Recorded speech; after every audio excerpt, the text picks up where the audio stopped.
நம்ம தமிழ்நாட்டில் எல்லாரும் எதிர்பார்த்திருந்த மாதிரி சிஎல்ஆர்ஐ ரெக்ரூட்மெண்ட்டு இப்போ ஓப்பன் ஆகிருக்கு. இதை பற்றி தான் நம்ம இப்போ பார்க்க போகிறோம். இதில் வந்து பார்த்திங்கன்னா உங்களுக்கு தேர்வும் கிடையாது, கட்டணமும் கிடையாது அப்படின்றத சொல்லியிருக்காங்க. சம்பளத்தை பொறுத்த வரைக்கும் உங்களுக்கு 25,000 உங்களுக்கு ஸ்டார்ட் ஆகும் அப்படின்றத சொல்லியிருக்காங்க. இதில் வந்து பார்த்திங்கன்னா ஒன்லி இன்டர்வியூ மட்டும்தான் இருக்கும். இன்டர்வியூ டேட் எப்போன்னு பார்த்தீங்கன்னா உங்களுக்கு 13/6/2024 14/6/2024 இந்த 2 நாள்லேயும் உங்களுக்கு இருக்கும் அப்படின்னு சொல்லியிருக்காங்க. இது வந்து பார்த்திங்கன்னா 19 விதமான பதவிகள் கொடுத்துருக்காங்க. ஸோ காய்ஸ், இதுக்கு எப்படி அப்ளை பண்ணுறதுலேருந்து எங்கே இன்டர்வியூ அந்த மாதிரி உங்களுக்கு ஃபுல் டீட்டெயில் நான் உங்களுக்கு எக்ஸ்பிளைன் பண்ண போகிறேன். வீடியோவை ஸ்கிப் பண்ணாமல் எண்டு வரைக்கும் பாருங்கள். அதோடு நம்ம சேனலுக்கு இப்போ தான் நீங்கள் ஃபஸ்ட் டைமாக உள்ளே வந்திருக்கீங்கன்னா நம்ம சேனலை சப்ஸ்கிரைப் பண்ணி வச்சுக்கோங்க. நம்மளுடைய வாட்ஸ்அப் குரூப் லிங்க்கையும் நான் கீழே டிஸ்கிரிப்ஷனில் கொடுத்துருக்கேன். அதுலேயும் நீங்கள் ஜாயின் பண்ணாமல் இருந்தீங்கன்னா ஜாயின் பண்ணிக்கோங்க. அப்போ தான் நாங்கள் போடக்கூடிய கவர்மெண்ட் ஜாபோட நோட்டிஃபிகேஷன் வந்து உங்களுக்கு உடனே வந்து சேரும். ஸோ காய்ஸ், இப்போ பார்த்துருக்கக்கூடிய சிஎல்ஆர்ஐ ரெக்ரூட்மெண்ட் ஜாபோட அஃபிஷியல் நோட்டிஃபிகேஷன் அண்ட் அப்ளை பண்ணுற லிங்க், அதாவது அப்ளிகேஷன் டவுன்லோட் பண்ணக்கூடிய லிங்க்கும் நான் கீழே டிஸ்கிரிப்ஷனில் கொடுத்துருக்கேன். அதை கிளிக் பண்ணிங்கன்னா டேரெக்டாக இந்த பேஜுக்கு வந்துடுவீங்க. அப்ளிகேஷன் எப்படி டவுன்லோட் பண்ணணும் அப்படின்னு பார்த்தீங்கன்னா மேலே click here to download application இருக்கு இல்லைங்களா, அதுக்கு நீங்கள் கிளிக் பண்ணிங்கன்னா உங்களுக்கு டேரெக்டாக அப்ளிகேஷன் வந்து டவுன்லோட் ஆகிரும். இந்த அப்ளிகேஷன் வந்து எப்போ வெளியிட்ருக்காங்கன்னு பார்த்தீங்கன்னா 30/5/2024 அன்றைக்கி தான் உங்களுக்கு இது வெளியிட்ருக்காங்க. உங்களுக்கு பார்த்தீங்கன்னா இங்கேயே உங்களுக்கு கொடுத்துருக்காங்க ரிட்டன் டெஸ்ட் அண்டு இன்டர்வியூ அப்படின்னு இருக்குது இல்லைங்களா. உங்களுக்கு வந்து நீங்கள் டேரெக்டாக அங்கே போயிட்டு ரிட்டன் டெஸ்ட்டு நார்மலாக உங்களுக்கு டெஸ்ட்டு இருக்கும் அப்படின்றது இவங்க சொல்லியிருக்காங்க. Written test 12/6/2024, date of entry வந்து 13/6/2024, 14/6/2024 இந்த 3 நாளும் இருக்கும். ரிட்டன் டெஸ்ட் வந்து பெருசாவெல்லாம் இல்லை, நார்மலாக ஜென்ரலாக கொஷின் கேட்குற மாதிரி, அதை எக்ஸாமெல்லாம் ஒன்றும் ப்ராப்ளம்லாம் அப்படின்னு சொல்லியிருக்காங்க.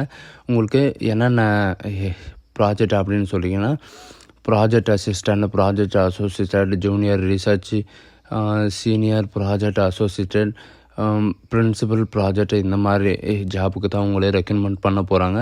இதில் வந்து பார்த்திங்கன்னா சயின்டிஃபிக் அட்மினிஸ்ட்ரேட்டிவ் அசிஸ்டண்ட், இதில் வந்து பார்த்திங்கன்னா நீங்கள் graduate degree computer science ITI நீங்கள் படிச்சிருந்தா நீங்கள் எலிஜிபிள்னு சொல்லியிருக்காங்க. இதுக்கு வந்து பார்த்திங்கன்னா உங்களுக்கு சேலரி 18,000 வரைக்கும் உங்களுக்கு சேலரி இருக்கும். ப்ளஸ் ஹெச்ஆர்ஏவும் உங்களுக்கு இருக்கும் அப்படின்னு சொல்லியிருக்காங்க. 50 வயசு வரைக்கும் நீங்கள் அப்ளை பண்ணிக்கலாம். அதுவும் இல்லாமல் நீங்கள் பிஇ படிச்சிருந்தாலும் சரி, பிடெக் படிச்சிருந்தாலும் சரி, கம்ப்யூட்டர் சயின்ஸு இல்லை எதில் படிச்சிருந்தாலும் சரி, நீங்களும் அப்ளை பண்ணிக்கலாம் அப்படின்றத சொல்லியிருக்காங்க.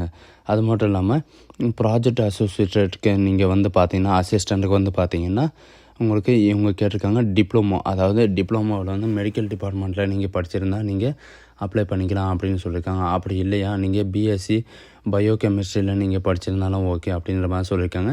20,000 வந்து உங்களுக்கு ப்ளஸ் ஹெச்ஆர்ஏவோடு சேர்த்து உங்களுக்கு 20,000 வந்து உங்களுக்கு கிடைக்கும்.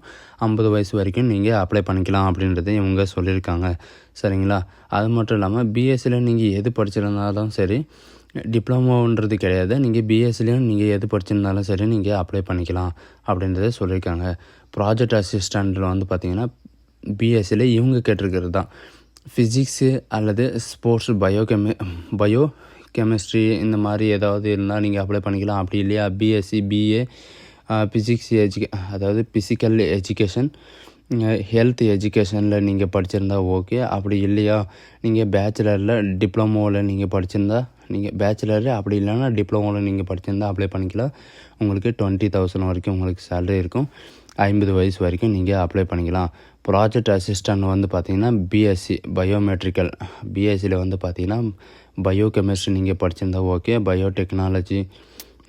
பயோடெக்னாலஜி, ஜுவாலஜி, மெடிக்கல் சம்மந்தப்பட்டது நீங்கள் எது படிச்சிருந்தாலும் ஓகே.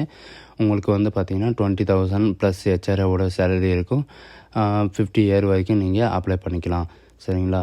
ப்ராஜெக்ட் அசிஸ்டண்ட் வந்து பார்த்திங்கன்னா உங்களுக்கு 3 இயர் நீங்கள் டிப்ளமோ படிச்சிருந்தாலே அதாவது நீங்கள் படிச்சுட்டு இருந்தாலே நீங்கள் அப்ளை பண்ணிக்கலாம் அப்படின்றத இவங்க சொல்லியிருக்காங்க. அது மட்டும் இல்லாமல் உங்களுக்கு 20,000 வரைக்கும் உங்களுக்கு சேலரி இருக்கும். 50 இயர் வரைக்கும் நீங்கள் அப்ளை பண்ணிக்கலாம். ப்ராஜெக்ட் அசிஸ்டண்ட்டை பொறுத்த வரைக்கும் பார்த்திங்கன்னா பிஎஸ்சியில் வந்து ஜுவாலஜி, பயோடெக்னாலஜி, அதுக்கப்புறம் இவங்க கேட்டிருக்கிற மாதிரி யூனிவர்சிட்டி இன்ஸ்டியூட் இந்த மாதிரி நீங்கள் முடிச்சிருந்தா ஓகே. உங்களுக்கும் 20,000 வரைக்கும் சேலரி இருக்கும். 50 இயர் வரைக்கும் நீங்கள் அப்ளை பண்ணிக்கலாம்.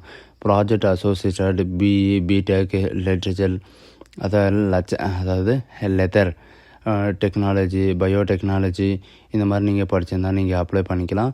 25,000 உங்களுக்கு சேலரி இருக்கும். 35 வயசு வரைக்கும் நீங்கள் அப்ளை பண்ணிக்கலாம். ப்ராஜெக்ட் அசோசியேட்டட் 1 பொறுத்த வரைக்கும் பார்த்தீங்கன்னா பிஇ, பிடெக்கு தான் நீங்கள் படிச்சிருக்கணும். அப்படி இல்லைன்னா எம்எஸ்சியில் பயோடெக்னாலஜி நீங்கள் படிச்சிருந்தா உங்களுக்கு வேலை கன்ஃபார்ம்ன்ற மாதிரி சொல்லியிருக்காங்க. 25,000 நீங்கள் சேலரி இருக்கும். 35 இயர் வரைக்கும் நீங்கள் அப்ளை பண்ணிக்கலாம். சரிங்களா? அடுத்தது ப்ராஜெக்ட் அசோசியேட். இதில் வந்து பார்த்தீங்கன்னா எம்எஸ்சி டெக்னாலஜின்னு நீங்கள் படிச்சிருந்தா ஓகே. இதுலேயும் வந்து பார்த்தீங்கன்னா சேம் டு சேம் தான். பிஇ, பிடெக், லெதரில் டெக்னாலஜி, பயோடெக்னாலஜி இந்த மாதிரி படிச்சிருந்தா நீங்கள் ஓகேன்ற மாதிரி சொல்லியிருக்காங்க. அதுக்கப்புறம் இது வந்து பார்த்திங்கன்னா உங்களுக்கு 2 விதமான வித்தியாசம் இருக்குது. நீங்கள் இதுக்கு வந்து எலக்ட்ரிஷியனும் நீங்கள் இது பண்ணிக்கலாம், இன்ஜினியரிங்கும் நீங்கள் படிச்சிருக்கலாம். அப்படி இல்லையா communication engineering, electronic and information இன்ஜினியரிங்கும் நீங்கள் படிச்சிருந்தா ஓகே அப்படின்ற மாதிரி சொல்லியிருக்காங்க. உங்களுக்கு வந்து பார்த்திங்கன்னா 31,000 உங்களுக்கு இருக்கும் அப்படின்றத இவங்க சொல்லியிருக்காங்க. அது மட்டும் இல்லாமல் சில இன்ஸ்ட்ரக்ஷன்லாம் கொடுத்துருக்காங்க. இது வந்து பார்த்திங்கன்னா 23 பேஜுக்கு மேலே இருக்குது. அதனால் உங்களுக்கு ஃபுல்லாக எக்ஸ்பிளைன் பண்ண முடியாது. இதில் உங்களுக்கு என்னென்ன ஜாபுக்கு வந்து என்னென்ன எலிஜிபிள் இருக்கோ அதை வந்து நீங்கள் தான் பார்த்து இது பண்ணிக்கணும். சரிங்களா? இது வந்து பார்த்திங்கன்னா உங்களுக்கு நிறைய விதமான ஜாப் கொடுத்துருக்காங்க. அந்த ஜாபுக்கெல்லாம் உங்களுக்கு என்ன குவாலிஃபிகேஷன், என்ன பண்ணணும், எப்படி அப்ளை பண்ணணும் அப்படின்றத நான் உங்களுக்கு சுருக்கமாக உங்களுக்கு எக்ஸ்பிளைன் பண்ண போகிறேன். இதில் வந்து நாங்கள் எல்லா ஜாபும் இது பண்ணிட்டு இருந்தோம்னா உங்களுக்கு வந்து வீடியோ லென்த்தாக போயிடும். உங்களுக்கு பார்க்குறவங்களுக்கும் இன்ட்ரெஸ்ட்டும் இருக்காது. சரிங்களா? ஸோ கைஸ், இது வந்து பார்த்திங்கன்னா உங்களுக்கு மோட் ஆஃப் செலெக்ஷன் வந்து எப்படி இருக்கும், உங்களுக்கு வந்து ஃபஸ்ட் ஸ்டேஜ், செகண்ட் ஸ்டேஜ் இருக்கும் அப்படின்றத நான் முதல்ல உங்களுக்கு சொல்லிட்டேன். இதில் வந்து பார்த்திங்கன்னா ரிட்டன் எக்ஸாம், அதாவது நார்மலாக உங்களுக்கு எக்ஸாம் இருக்கும். 12ஆம் தேதி உங்களுக்கு எக்ஸாம் இருக்குன்னு சொல்லியிருக்காங்க. இதுக்கு வந்து பார்த்திங்கன்னா மல்டிபிள் சூஸ் கொஷின்ஸ் இங்கே வந்து பார்த்திங்கன்னா நீங்கள் ஓஎம்ஆரில் இது பண்ணுற மாதிரி இவங்க சொல்கிறது மாதிரி ஜென்ரல் இங்கிலீஷ்லேயும் இருக்கும், ஜென்ரல் அவேர்னஸ்லேயும் இருக்கும். அப்படின்றது சிம்பிளாக தான் கொஷின் கேட்பாங்க. 50 மார்க்கு தான் கொஷின் கேட்பாங்க. சரிங்களா? அதனால் யாரும் பயப்பட வேண்டியது தேவையில்லை. ஸ்டேஜ் 2ல் பொறுத்த வரைக்கும் பார்த்தீங்கன்னா உங்களுக்கு பர்சனல் இன்டர்வியூவாக இருக்கும். அதில் வேணால் அவங்களுக்கு டஃப்பாக கேள்வி கேட்கலாம். அதற்கு தகுந்த மாதிரி உங்களுக்கு படிச்சுட்டு போங்க. சரிங்களா? இந்த ஜாபோட ஹிஸ்ட்ரி அந்த மாதிரி இருந்தால் உங்களுக்கு படிச்சுட்டு போனால் உங்களுக்கு இன்டர்வியூக்கு வந்து ஹெல்ப்ஃபுல்லாக இருக்கும் அப்படின்றத நான் நினைக்கிறேன். இது வந்து பார்த்திங்கன்னா 10 மணிலேருந்து 10:45 வரைக்கும் தான் உங்களுக்கு டெஸ்ட்டு இருக்கும். செகண்ட் ஸ்டேஜில் வந்து பார்த்திங்கன்னா உங்களுக்கு பர்சனல் இன்டர்வியூ, அதாவது நான் சொன்ன மாதிரி தான் பர்சனல் இன்டர்வியூ இருக்கும். ரிட்டன் டெஸ்ட்டு கட் ஆஃப் மார்க்கையும் உங்களுக்கு இன்டர்வியூ கட் ஆஃப் மார்க்கையும் வச்சு தான் உங்களுக்கு ரெக்ரூட்மெண்ட் பண்ண போகிறாங்க. இவங்க சொல்லியிருக்க மாதிரி 13/6/2024 9 மணிக்கு வந்து பார்த்திங்கன்னா உங்களுக்கு எதுக்கெல்லாம் இன்டர்வியூ இருக்கும் அப்படின்னு பார்த்தீங்கன்னா இந்த நோட்டிஃபிகேஷனில் வந்து 1, 2, 9, 10, 11, 13, 15, 6, 17 இந்த ஜாபு, அதாவது இந்த சீனியாரிட்டியில் ஜாப் இருக்கிறது வந்து பார்த்திங்கன்னா அன்றைக்கி வந்து உங்களுக்கு இந்த டேட்டில் வந்து உங்களுக்கு இன்டர்வியூ இருக்கும். 3, 4, 5, 6, 7, 8, 12, 14, 18, 19 இந்த நோட்டிஃபிகேஷன் சீரியல் நம்பர் ஜாப் போகிறோம். 14/6/2024 அன்றைக்கி வரைக்கும் உங்களுக்கு இன்டர்வியூ இருக்கும் அப்படின்னு சொல்லியிருக்காங்க. இன்டர்வியூ நடக்கிற இடம் பார்த்திங்கன்னா இவங்க கொடுத்துருக்காங்க. சென்னையில் வந்து 600020 இடத்துல வந்து உங்களுக்கு எக்ஸாம் இருக்கும் அப்படின்றத இவங்க சொல்லியிருக்காங்க.